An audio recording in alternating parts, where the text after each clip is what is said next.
morning and welcome to The Point. To say that it was a very interesting week in Michigan politics would be an understatement. Governor Rick Snyder delivered his State of the State address, unlike any that I've covered in the past 2 decades. To talk about that and one particular issue that the governor brought up in that State of the State is Senator Goeff Hansen. Senator, thank you for coming back to the show. Absolutely. It's great to be here, Rick. One of the things that the governor talked about, and I know that you have worked very diligently on, is education, particularly for the Detroit public schools. And we're going to spend most of this show talking about DPS and the rest of the education budget, because that's really what you're going to be working on this year. But let's start with where we are with the water situation in Flint. Obviously, the governor had to address that. He spent a lot of time. I know people on your side of the aisle said you thought he stepped up to the plate. We know there's still a lot of criticism. We know there are still a lot of angry people. But as a technical matter, 106 votes over in the House to spend $28+ million, $80 million coming from the feds in addition to $5 million. Are we starting to get on the road as a state where we're going to do something significant, something fundamentally to fix the water problem in Flint? Well, I think the governor stepped up really well as he went through the State of the State, outlined everything, said this is what happened. I'm going to take the blame because the buck stops here. He said this is what we're going to do to fix it, and I will not rest until it gets fixed. Now, I think that's leadership. I think that's jumping right on and taking care of it. It's a terrible tragedy that it happened in the first place, but we have to look at it and figure out how do we fix it, then move forward and fix it. And I think that he's done a great job with that. We are going to take this show to Flint next week and sit down with your colleagues, Senator Ananick, and talk about what it's like on the ground in Flint. But let me ask you this. It's speculative, I know, but given the amount of firestorm that this has created, does this have blowback when it comes to policy issues like Detroit public schools or like energy policy or those kind of things that I know some people are interested in trying to get done? Is this going to impact the legislative process, even though we know it's already going to be impacted a little bit because it's an election year? Well, I think part of it is looking at the dollars that we're going to have to repurpose to get into Flint. I think that's a very important part of the solution here. But then I also look at it, and talking to the budget director yesterday about the dollars we're looking for to do the Detroit Public Schools fix also. That affects that, and we have to kind of reorganize and try and figure out how we're going to get that and make sure that we still have it to do what we need to do.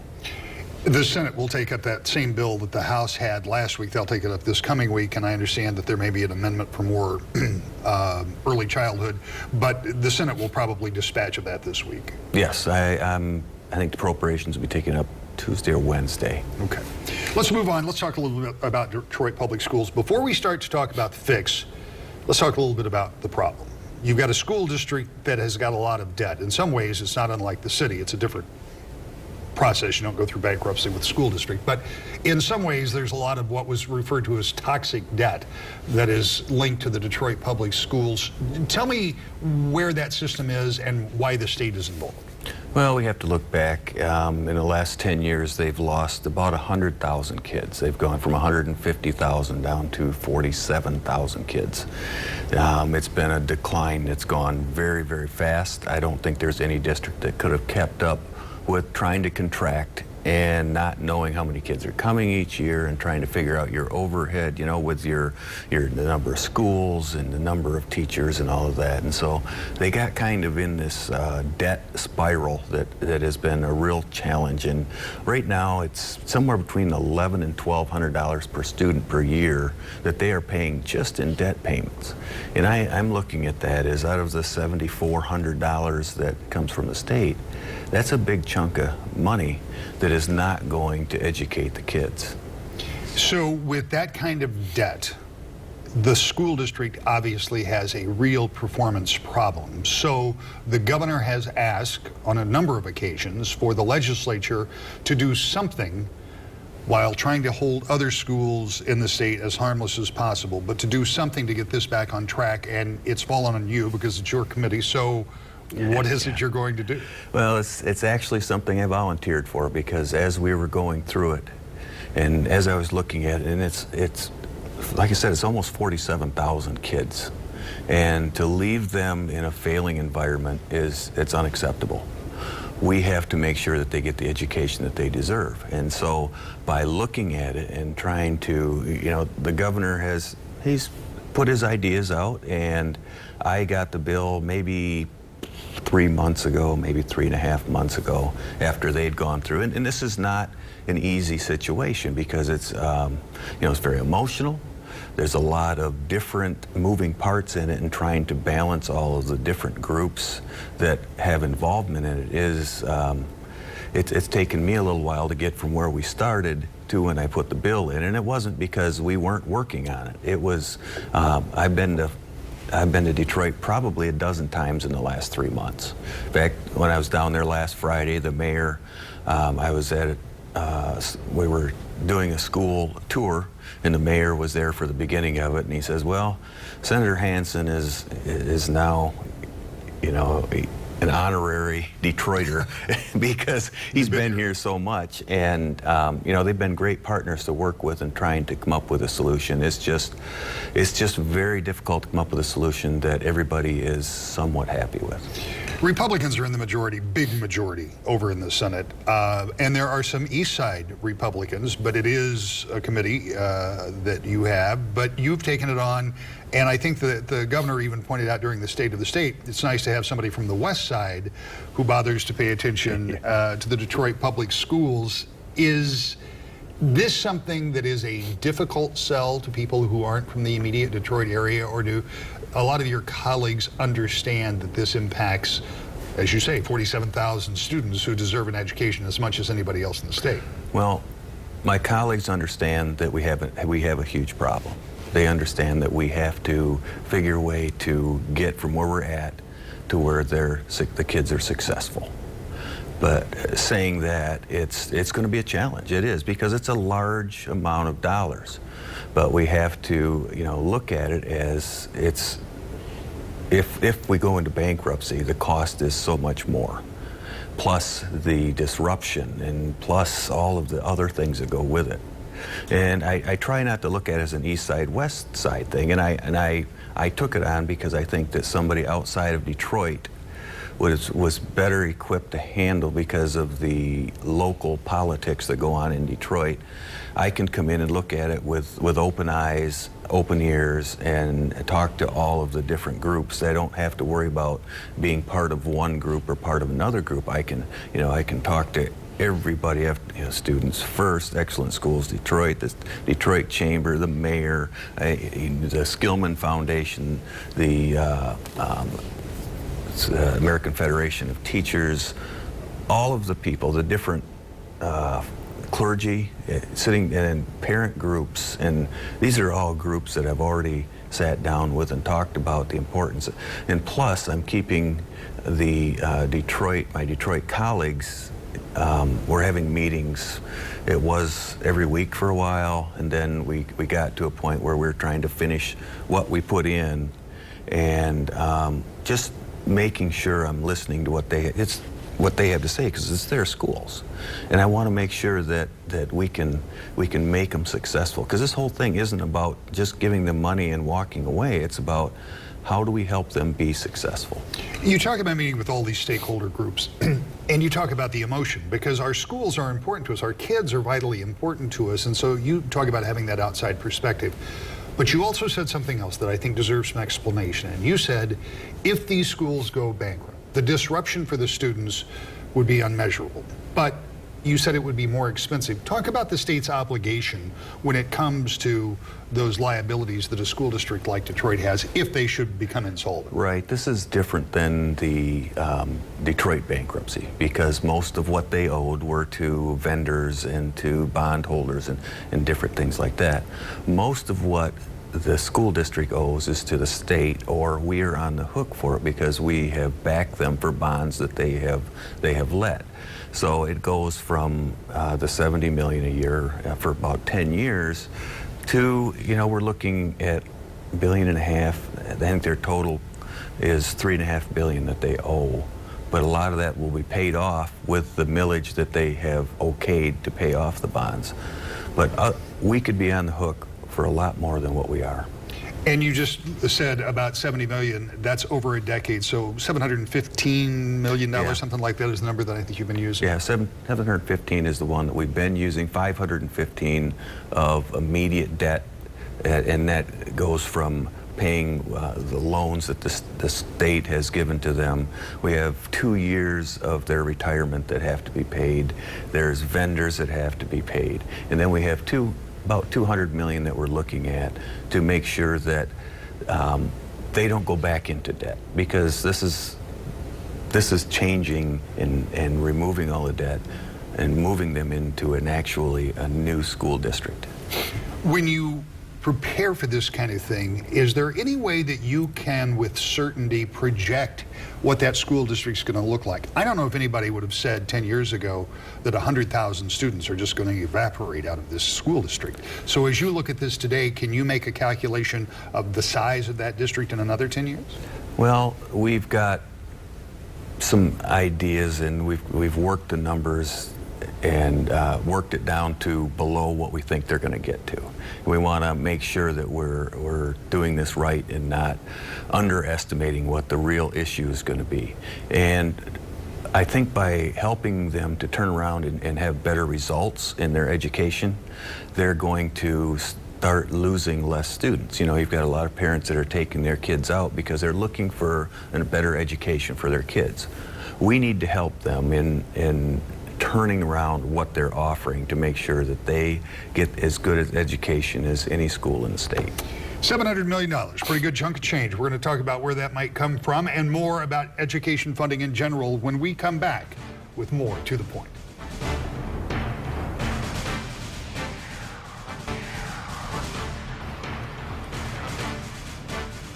Senator Goeff Hansen is our guest. Welcome back to The Point. We're talking about schools, specifically Detroit Public Schools, and I want to talk about school funding as we get further down the road for some of the rest of the state. But the immediate problem in Detroit is that there is a lot of debt. There is a huge decline in students that you described in our first segment, and there is a need somewhere of around $715 million over the next 10 years, $70 million a year thereabouts. So, in a budget that is always being stretched because schools always have more needs, and nobody knows that better than you. You've worked with school districts. I know you've worked with the Grand Rapids Public Schools and elsewhere. All of the different school districts have all of their needs, but out of that budgetary process, how do you come up with $700 million, or maybe it's easier to talk about it, $70 million a year? Yeah, and I guess that'd be the $70 million question, is how do we come up with it? Because what we're trying to do is find out how we can come up with it to least impact the school aid budget, because you know, we don't want to impact other schools in the state. I've been really asking and trying to make sure at the end of the day that we're using something other than school aid dollars. We've got a couple of ideas, you know, with general fund.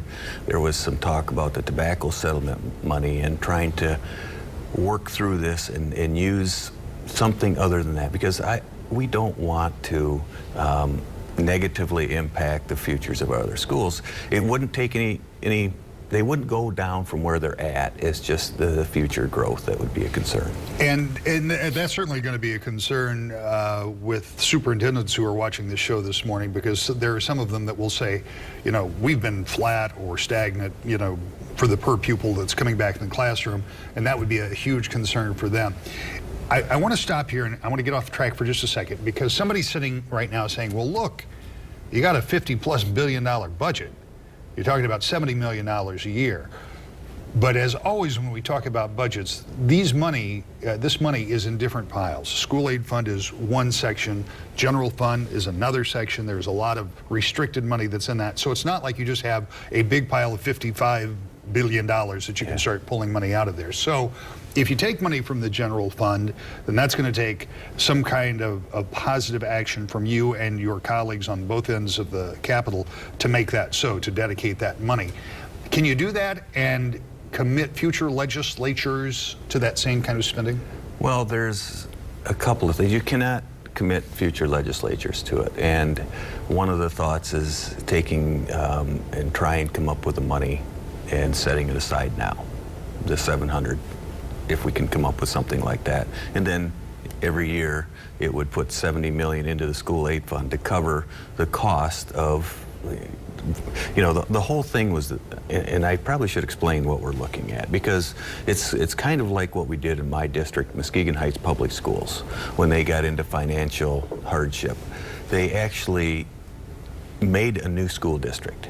In Muskegon Heights, they chartered it and created the Muskegon Heights Public Academy.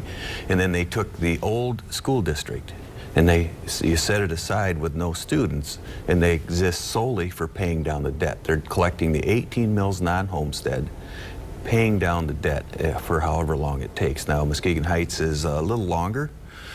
Detroit is about 10 to 11 years that they would be doing that. They'd be creating a new school district, Detroit Community School District.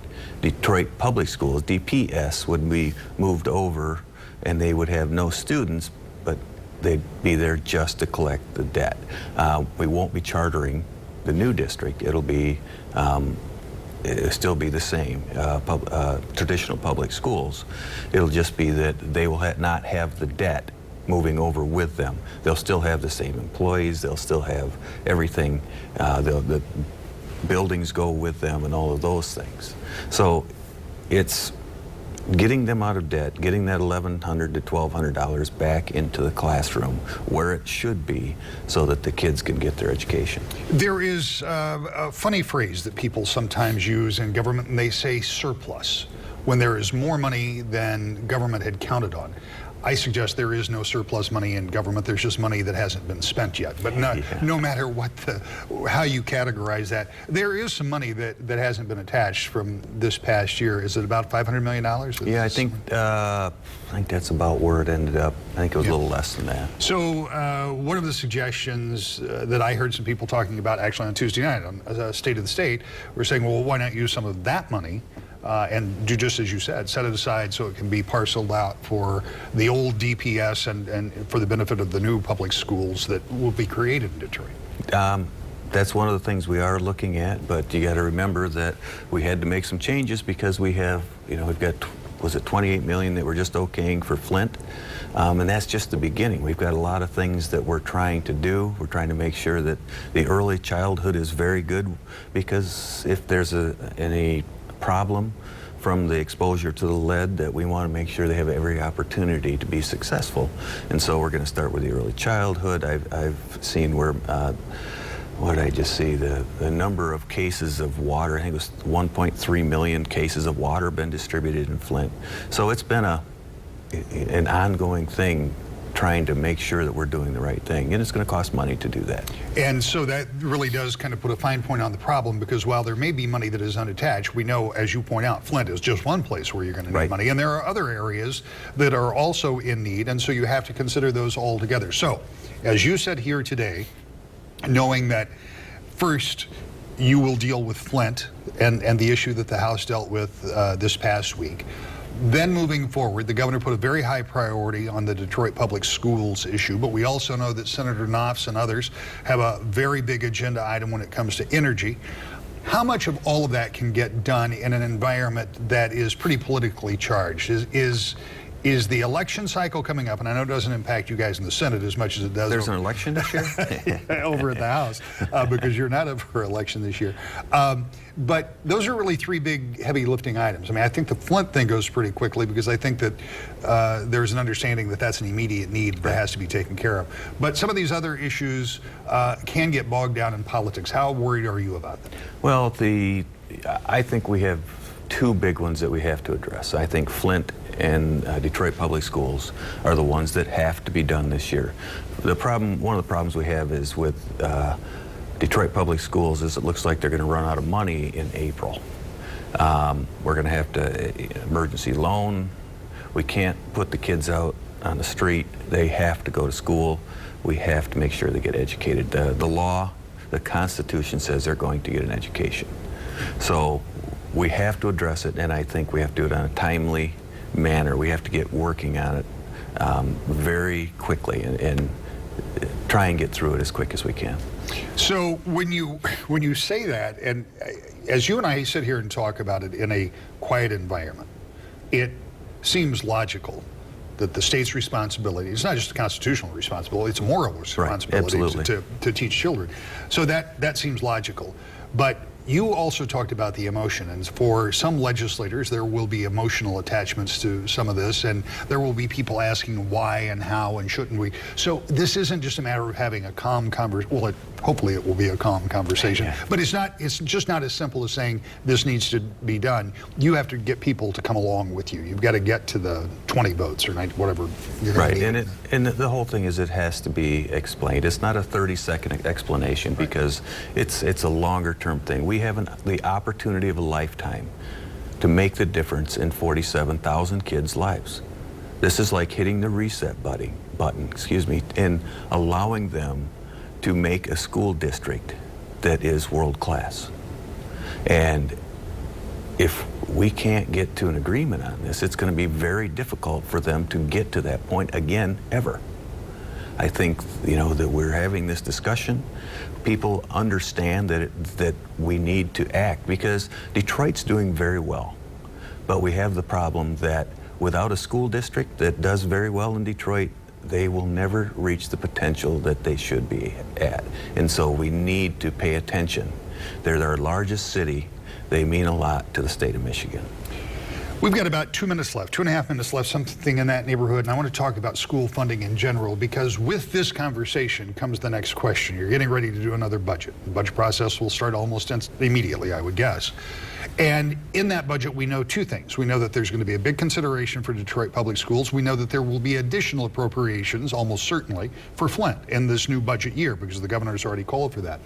Where do you think education shakes out, understanding that both of those priorities are going to take some funding?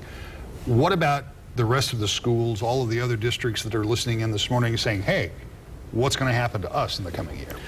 That's going to be a great question, but I can tell you they're not going to go backwards. We're going to do everything we can to make sure that we can get them working, help them to get to the next level. But I don't know how much money there's going to be more this year, just because the way that the dollars are coming in. The school aid dollars aren't coming in as strong as they'd hope. They're maybe $100 million behind where they thought. They're still up, but trying to figure out how we're going to utilize those. Last year we had some big things that we worked on with early reading, with K-3 reading, which was a very important thing. Career tech centers, we were able to get more money into those. Those are priorities that we felt were really important last year, and this year we're going to be looking at a couple more things. So it's important that we get at these priorities, but it's important that we work with our schools and make sure that they have what they need to. When you talk about schools, and you said this, and I picked up on it early on, but it is true, and we only got about 30 seconds left, but when you're dealing with schools, it's different than other budget priorities because there is so much emotion in this, and it comes from administrators and it comes from parents. How often do you hear from those administrators and parents when it comes to school funding? Oh, I hear a lot about school funding and about the budget that comes out. Last year, I was really proud that the budget came out, and the House passed it with 99 votes out of 108 that were there, which is unheard of. So we put together a good budget last year. I want to thank Tim Kelly for the work that he did also, because he's my partner in the House that does the budget there. And I think as we move this year and try and craft something that works, I think we'll be great partners again. And it has been referred to over in the House, getting everybody to go in the same direction as trying to herd minnows. So if you get 99 together, that's pretty good. Senator Hansen, as always, I appreciate your time. I appreciate you taking the time to explain a very complex situation. Thanks, Rick. We'll be back with more To the Point in just a moment. What to do with Detroit public schools is one big issue that is on the docket for the Senate and for the House. What to do about Flint? That's what we'll be talking about next week from Flint and Senator Gemma Ananich. Look forward to seeing you next Sunday morning. To the Point.